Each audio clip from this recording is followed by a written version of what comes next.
Hi guys, this is George Arellano Dagog from Pinoy Passive Income Vlog, and ang gagawin ko lang ngayon is a quick tip for the team na meron lang akong gustong i-share dito na maaaring makakatulong sa iba. Okay, so gusto kong i-share dito is yung video thumbnail. Okay, so ano ba yung video thumbnail? Yung video thumbnail is kapag nag-upload o nag-create ka ng sarili mong video, tapos parang isang image, parang kagaya nitong kay Coach Rafi na in-upload ko, parang ganyan. Yan yung thumbnail niya. Yan yung magiging parang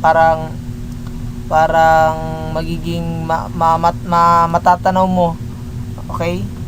So gusto kong i-share kung paano to gawin, paano ka magko-customize ng sarili mong thumbnail kung ayaw mo ng ganyang thumbnail.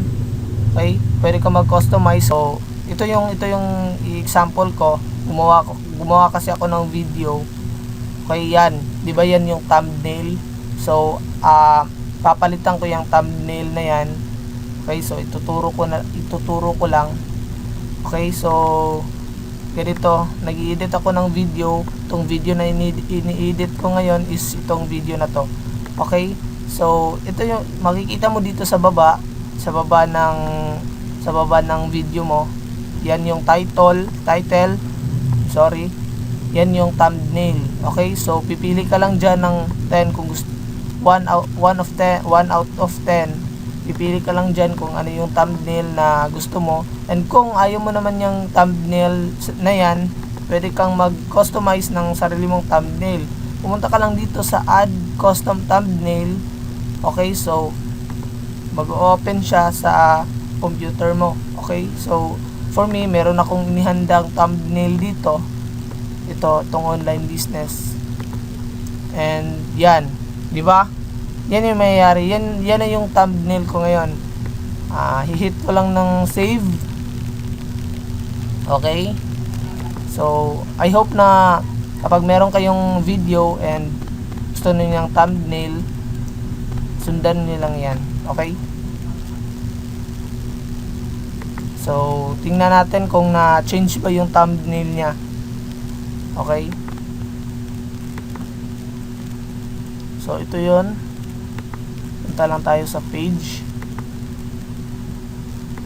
And scroll down. Yan. 'Di ba?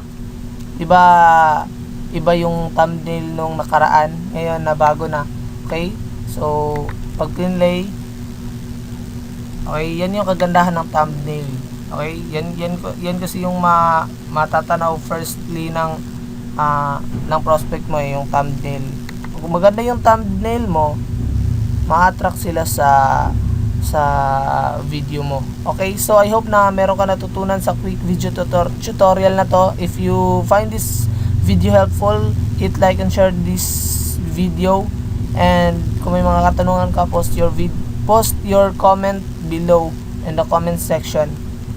Okay, so kapag di mo ba nalalike tong page ko, kindly like this page and hit get notification para ma-notify ka sa mga upcoming video tutorial na gagawin ko.